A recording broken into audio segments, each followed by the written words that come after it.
I'm carrying on with expectations from political parties who have less than 30 minutes to go into the House. Mr. Songezo, Zibi of Rise Mzansi, thank you so much for your patience, first of all. So let's get straight into it. What are your thoughts about what's going to happen later today?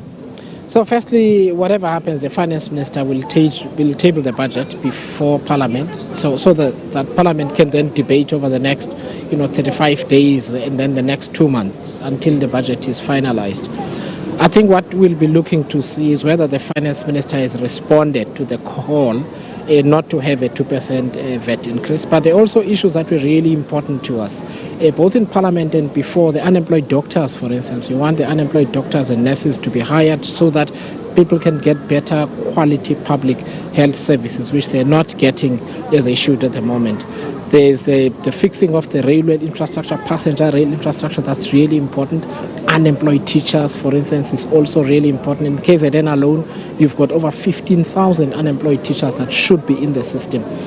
But I also want to say it's important to look at budgets holistically.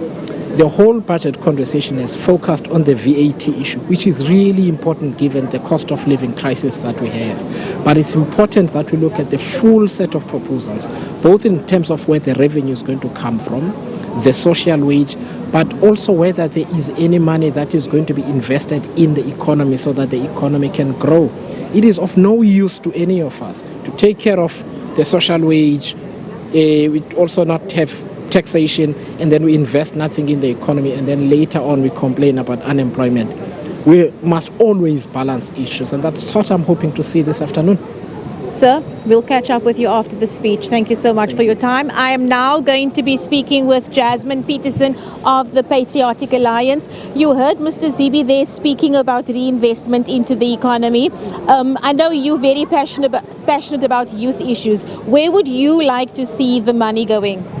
Thank you so much. Firstly, I just want to say that as a Patriotic Alliance, we supported the postponement of the previous budget that was supposed to be tabled, hoping now that young people will be considered and the most vulnerable would be considered. When it comes to me and where I would want to see things go, I want to paint a picture that if you have a toddler at home running amok or running around, the only way you get that toddler to sit still and focus is if you give that toddler something to do. So if it was for me, I would say that I would want to see, once again, like I've stated previously, that opportunities are created for young people, which will then have young people something to do, which also might just decrease the crime rate in South Africa. I would also then want to see an improvement in us curbing, or rather the curbing of mismanagement of funds. Thank you so much. Very nice analogy there from Ms. Jasmine Petersen of the Patriotic Alliance. Of course, they did support the budget postponement 2 weeks ago. And there she's saying she feels that there need to be more investment for the youth of this country. Studio?